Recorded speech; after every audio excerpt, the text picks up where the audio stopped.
باب من يجوز دفع الصدقة إليه ومن لا يجوز.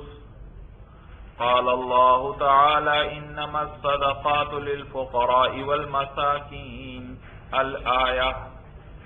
فهذه 8 أصناف فقد سقط منها المؤلفة قلوبهم لأن الله تعالى أعز الإسلام وأغنى عنهم، والفقير من له أدنى شيء والمسكين من لا شيء له.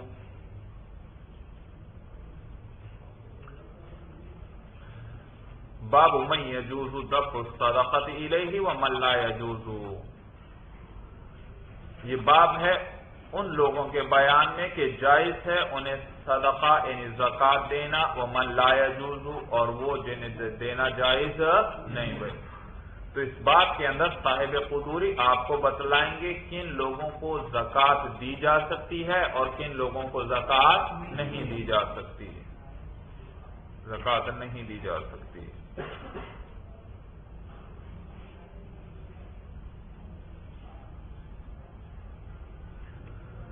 قال اللہ تعالی، اللہ تعالی فرماتے ہیں انما الصدقات للفقراء والمساکین الآیہ. بھائی قرآن میں اللہ فرماتے ہیں بھائی یہ آیت سورہ توبہ کے اندر ہے، آیت نمبر 60. بھائی اللہ تعالیٰ فرماتے ہیں انما الصدقات للفقراء والمساکین.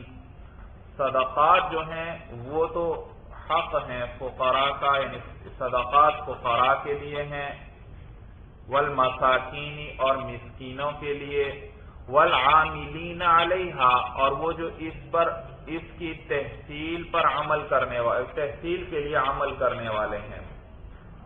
تحصیل کے لیے کیا کرنے والے ہیں؟ کام کرنے والے، یعنی وہ جو کارکن ہیں یہ وہ کام کرنے والے ہیں، حکومت کی طرف سے بیت المال کی طرف سے مقرر ہیں، جاتے ہیں اور لوگوں سے کیا کرتے ہیں؟ زکوٰۃ کا مال اکٹھا کرتے ہیں. وہ عاملین ہیں. یہ جو زکوٰۃ کا مال اکٹھا کرتے تھے ان کو ساعی کہا جاتا تھا. کیا کہا جاتا تھا؟ ساعی. حکومت بیت المال جاتے تھے اور ساروں سے زکوٰۃ وصول کرتے تھے اور بیت المال میں جمع کرواتے تھے. بھائی تو جی آیت میں ذکر ہو رہا ہے بھائی کن کن لوگوں کا حق ہے زکوٰۃ، کن کو دی جائے گی؟ فقراء ہیں. نمبر 1 ہے فقراء، نمبر 2 ہے مساکین، نمبر 3 کیا ہے؟ والعاملین علیہا، اور جو والعاملین علی تحصیلہا علی تحصیل الزکوٰۃ، اور وہ جو عمل کرنے والے کام کرنے والے ہیں کس چیز کے لیے؟ اس کی تحصیل کرنے کے لیے. والمؤلفۃ قلوبہم، اور جو مؤلفۃ القلوب ہیں بھائی، مؤلفۃ القلوب ہیں. جی آگے ابھی میں تفصیل بیان کرتا ہوں بھائی. وفی الرقاب، اور کس کے اندر؟ گردنوں میں بھائی، یعنی گردنوں کو چھڑانے میں، یعنی غلاموں کو آزاد کروانے میں یہ زکوٰۃ کیا کی جائے گی؟ خرچ کی جائے گی. والغارمین، اور مقروضوں کے قرضے سے چھڑانے میں بھائی، غارم مقروض کو کہتے ہیں. وفی سبیل اللہ، اور کس میں بھائی؟ وہ جو اللہ کے راستے میں ہیں ان کا حق ہے. وابن السبیل، اور مسافر جو ہے اس کا حق ہے. فریضۃ من اللہ، یہ حکم فرض ہے اللہ کی طرف سے. واللہ علیم حکیم، اور اللہ خوب جاننے والے اور خوب حکمت والے ہیں.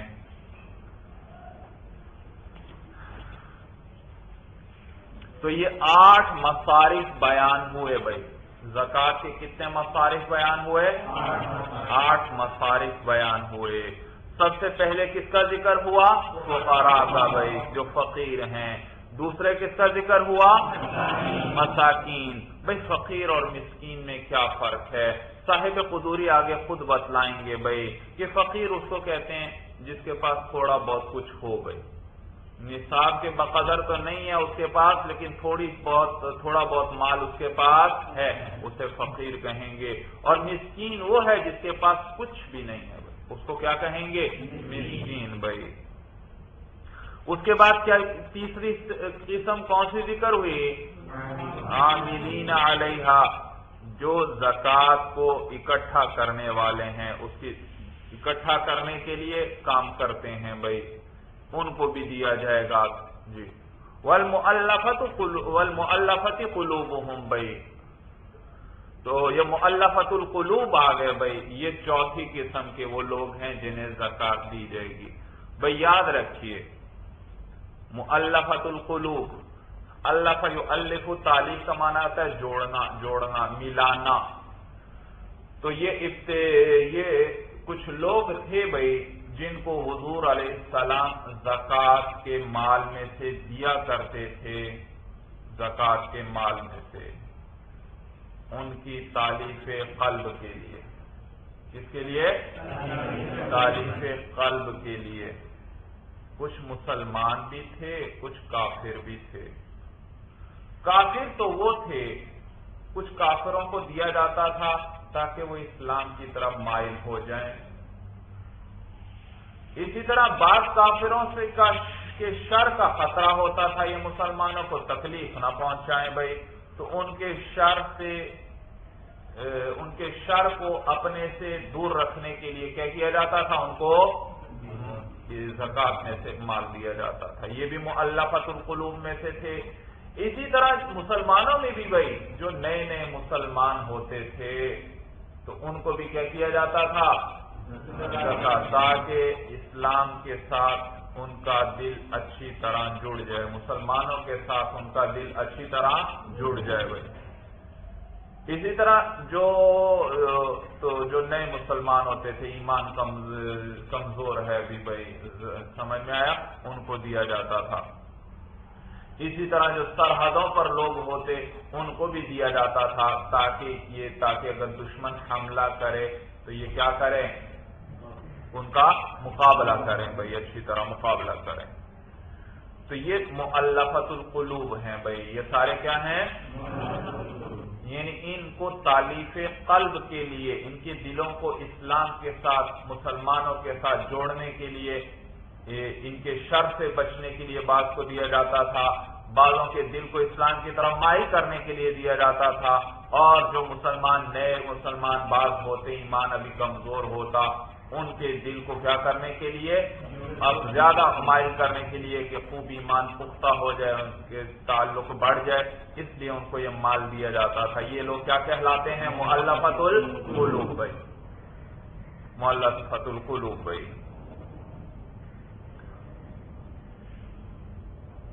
لیکن دیکھیے ذرا کتاب دیکھ لیں تھوڑی سی بھائی، پھر میں تفصیل بتلاتا ہوں آپ کو۔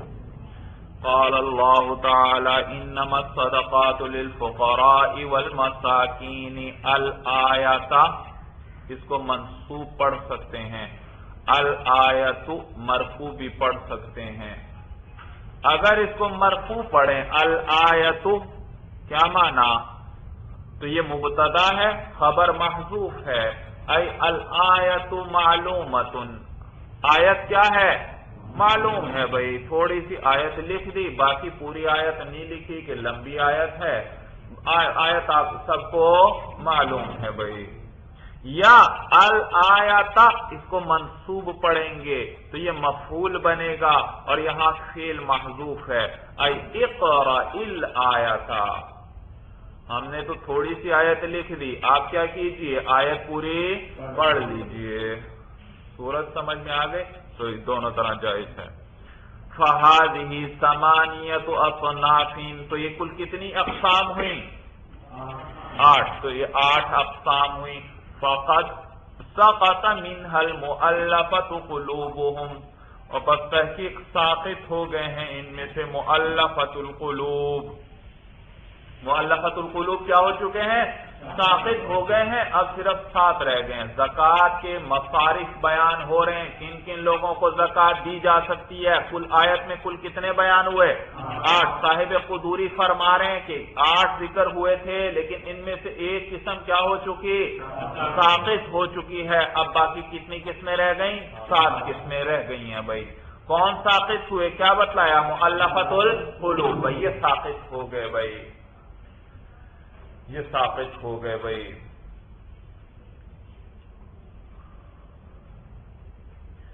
تو حضور علیہ السلام تالیف قلب کے لیے میں نے ذکر کیا، اس قسم کے جو لوگ ہوتے تھے، کچھ کفار تھے، کچھ نو مسلم وغیرہ تھے، ان کو مال دیا کرتے تھے زکوٰۃ کے مال میں سے، یہ مؤلفۃ القلوب ہیں۔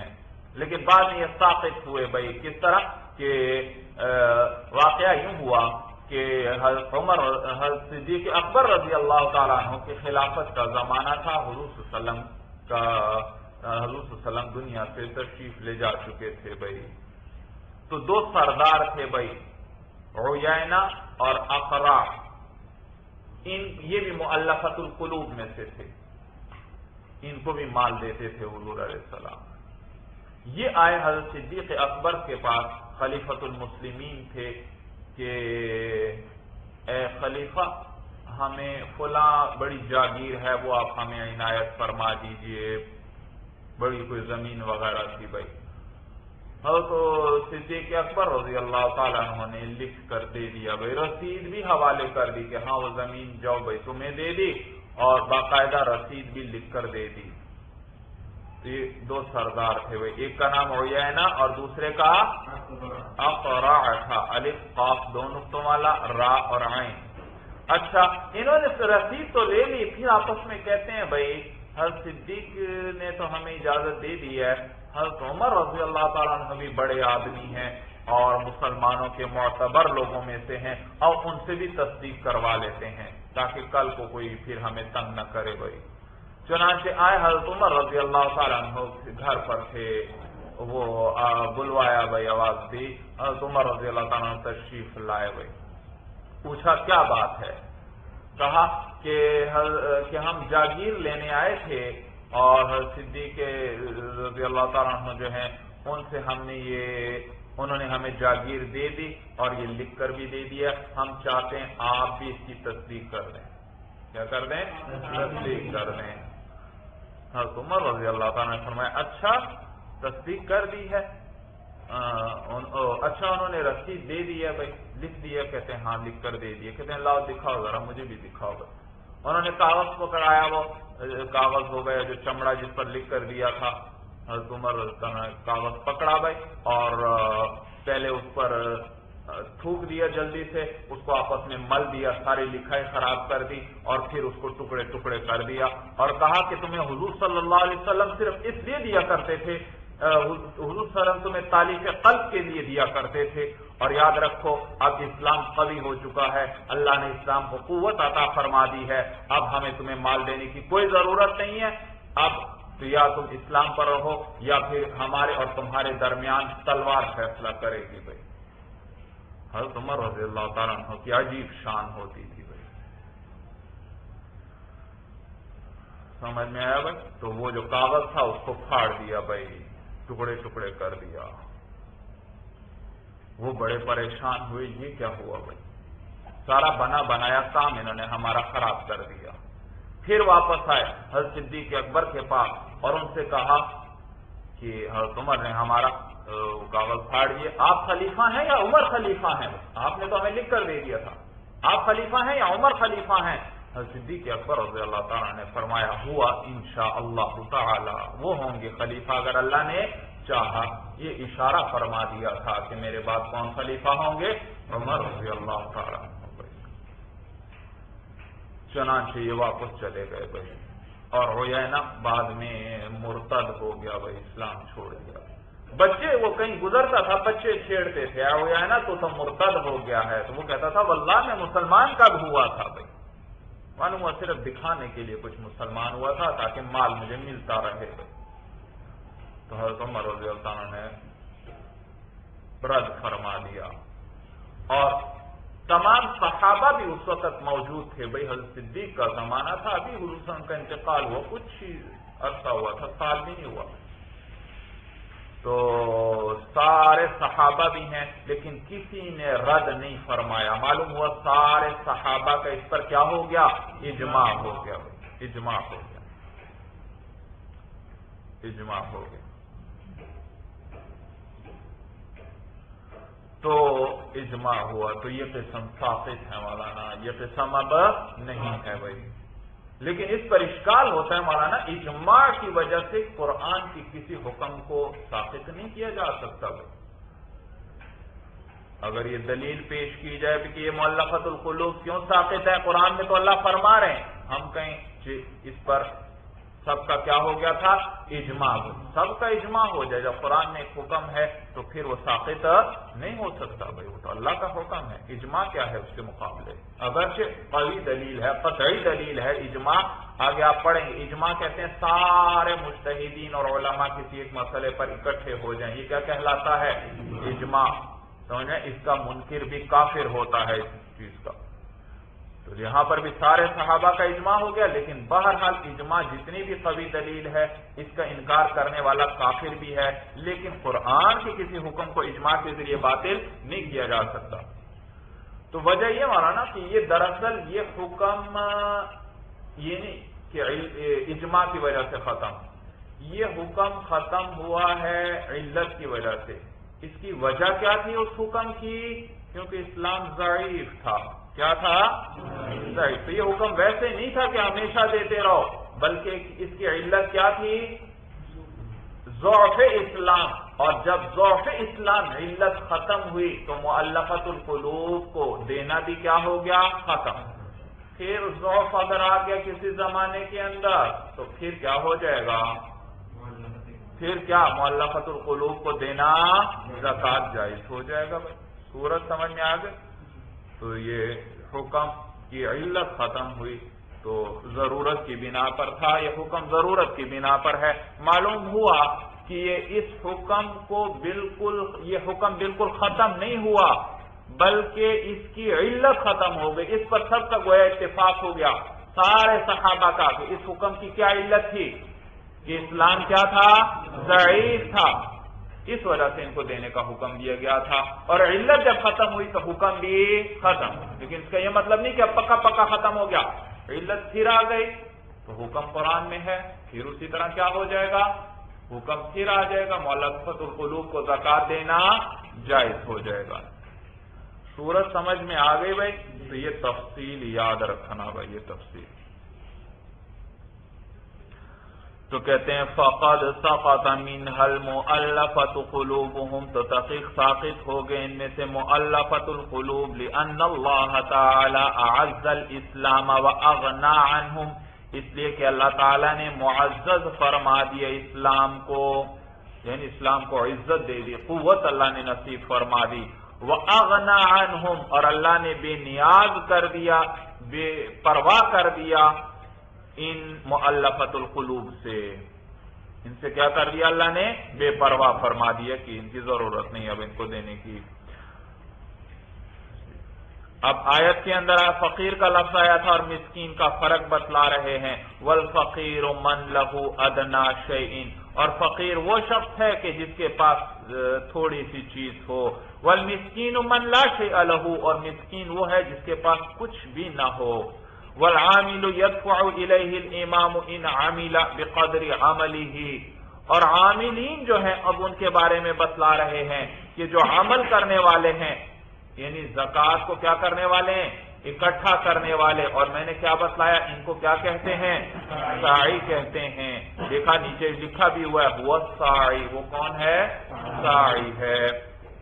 تو وہ ساعی جو ہے، وہ عامل جو ہے، یدفع الیہ الامام، امام دے حوالے کرے گا اس کے، ان عمل، اگر اس نے عمل کیا و کام کیا ہو، کتنا دے گا امام؟ بقدر عملہ، اس کے کام کے، اس کے عمل کے بقدر اسے دے دے گا بھائی، یعنی اتنا جو اس کے لیے اور اس کے ساتھی جو اس کے مددگار تھے بھائی، ایک آدمی تو نہیں ہوگا، تو وہ کیا ہو؟ ان کے لیے کیا ہو؟ کافی ہو جائے بھائی، کافی ہو جائے بھائی۔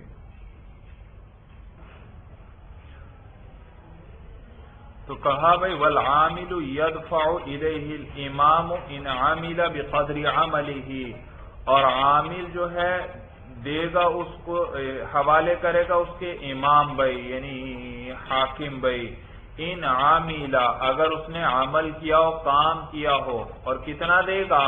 بقدر عملہ، اس کے عمل کے بقدر، یعنی اتنا دے گا جو اس کے اور اس کے جو ساتھی تھے، اس کے ساتھ جو کارکن تھے، کام کرنے والے تھے، سب کو کیا ہو جائے؟ کافی ہو جائے بھائی، کافی ہو جائے، ان کی ضرورت کے بقدر ان کو دے گا۔ وَفِي الرِّقَابِ أَن يُعَانَ الْمُكَاتَبُونَ فِي فَكِّ رِقَابِهِمْ، آیت میں کیا آیا تھا؟ وَفِي الرِّقَابِ، جس کا کیا معنی؟ کہتے ہیں گردنوں میں، یا کیا معنی کہ أَن يُعَانَ الْمُكَاتَبُونَ، کہ مدد کیے جائیں گے جو مکاتب ہیں، فی فک رقابہم، ان کی گردنوں کے چھڑوانے میں، یعنی ان کی گردنوں کے چھڑوانے میں ان کی مدد کی جائے گی۔ مکاتب کس کو کہتے تھے؟ کہ جس کو اس کے آقا نے کہہ دیا اتنا مال لے آؤ تو تم آزاد ہو، اب وہ آزاد آدمی کی طرح ہے، خدمت اس سے نہیں لے سکتے، وہ جائے گا کام وغیرہ کرے گا اور پیسے کما کر لائے گا اور پھر اپنے آپ کو آزاد کروائے گا۔ تو یہ جو مکاتب ہیں ان کی بھی، ان کی آزادی کے لیے ان کو کیا کیا جائے گا؟ وہ زکوٰۃ کا مال دیا جا سکتا ہے بھائی، یہ مصارف میں سے ہے بھائی۔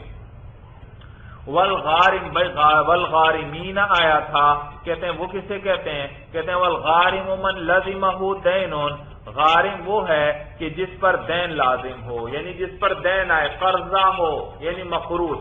کون؟ مقروض جو ہے وہ غارم ہے۔ تو مقروضوں کے قرضے کے جو مقروض ہیں ان کو بھی کیا کیا جا سکتا ہے؟ زکوٰۃ دی جا سکتی ہے۔ لیکن یاد رکھیے قرضہ تو کروڑ پتی پر بھی ہو سکتا ہے، سمجھ میں آئی بات بھائی؟ مطلب یہ ہے کہ قرضہ اتنا ہے کہ وہ قرضہ اگر ادا کیا جائے تو اس کے پاس نصاب جتنا مال بھی نہیں بچتا، 52.5 تولے چاندی کے برابر پیسے بھی نہیں۔ مثلا ایک آدمی کے پاس بھائی 5 لاکھ روپے ہیں لیکن اس پر قرضہ بھی 10 لاکھ کا ہے، تو دیکھا اب قرضہ ادا کرتا ہے تو پھر تو اس کو اب کچھ بھی نہیں بچتا، اور قرضہ تو اس سے بھی زیادہ ہے، تو یہ غارمین میں سے ہے بھائی، اس کو دی جا سکتی ہے زکوٰۃ تاکہ کیا کرے؟ اپنے قرضے کو اس کے ذریعے ادا کرے۔ وفی سبیل اللہ، اور آیت میں آیا تھا وفی سبیل اللہ، اس سے کیا مراد ہے؟ کہتے ہیں منقطع الغزاتی، غزات جمع ہے غازی کی، یعنی غزوہ کا جہاد کرنے والے، جو غازی ہیں جہاد کرنے والے ہیں ان کے جو منقطع ہیں، کیا ہیں وہ؟ ان کے جو کٹے ہوئے ہیں۔ بھئی کس چیز سے کٹے ہوئے ہیں؟ یعنی مال سے کٹے ہوئے ہیں۔ کیا ہیں؟ بھئی مالوں سے کٹے ہوئے ہیں، ان میں سے، یعنی ان میں سے جو غریب ہیں، مراد کیا ہے؟ ان میں سے جو غریب ہیں ان کے پاس مال وغیرہ نہیں ہے بھائی۔ صورت سمجھ میں آ گئی بھائی؟ تو منقطع ہیں، کس چیز سے منقطع ہیں؟ اپنے اموال سے منقطع ہو چکے ہیں بھائی، تو مال وغیرہ نہیں۔ تو ان غازیوں، ان مجاہدین کو بھی زکوٰۃ دی جا سکتی ہے جو جن کے پاس نصاب کے بقدر مال وغیرہ نہیں ہے بھائی۔ وابن السبیل، آیت میں ابن السبیل کا بھی ذکر آیا تھا، یہ یاد رکھیے ابن السبیل عربی میں مسافر کو کہتے ہیں بھائی، مسافر کو، سمجھ میں ہے؟ تو مسافر کو ابن السبیل کہتے ہیں، راستے کا بیٹا۔ راستے کا بیٹا کیوں کہا؟ کیونکہ بھئی یہ سفر کر رہا ہے، راستے کے ساتھ یہ لازم ہے، اس کو چھوڑ نہیں سکتا، اسی پر چل رہا ہے، سفر کر رہا ہے، تو اس کو ابن السبیل کہتے ہیں بھئی۔ تو نام ہی رکھ دیا، مسافر کو کیا کہتے ہیں؟ ابن السبیل۔ تو ابن السبیل مسافر کو دی جائے گی زکوٰۃ۔ کون سا مسافر؟ کہتے ہیں من کان لہ مال فی وطنہ وہو فی مکان آخر لا شیء لہ فیہ۔ بھئی دیکھو ایک آدمی ہے، وہ ہے تو بڑا مالدار، اس کا گھر بھی ہے، بنگلہ بھی ہے، کوٹھیاں بھی ہیں، گاڑیاں بھی ہیں، لیکن سفر پر گیا، سفر میں کوئی ایسا حادثہ پیش آیا کہ اس کا سارا مال اس کے پاس سے ختم ہو گیا، چوری ہو گیا، اب بیچارے کے پاس کچھ بھی نہیں، یا کسی اور وجہ سے مال سارا ختم ہوا، اب اتنا خرچہ بھی بیچارے کے پاس نہیں ہے کہ اپنے گھر کو جا سکے، تو یہ زکوٰۃ کے مصارف میں سے ہے۔ کیا کیا جا سکتا ہے اس کو؟ زکوٰۃ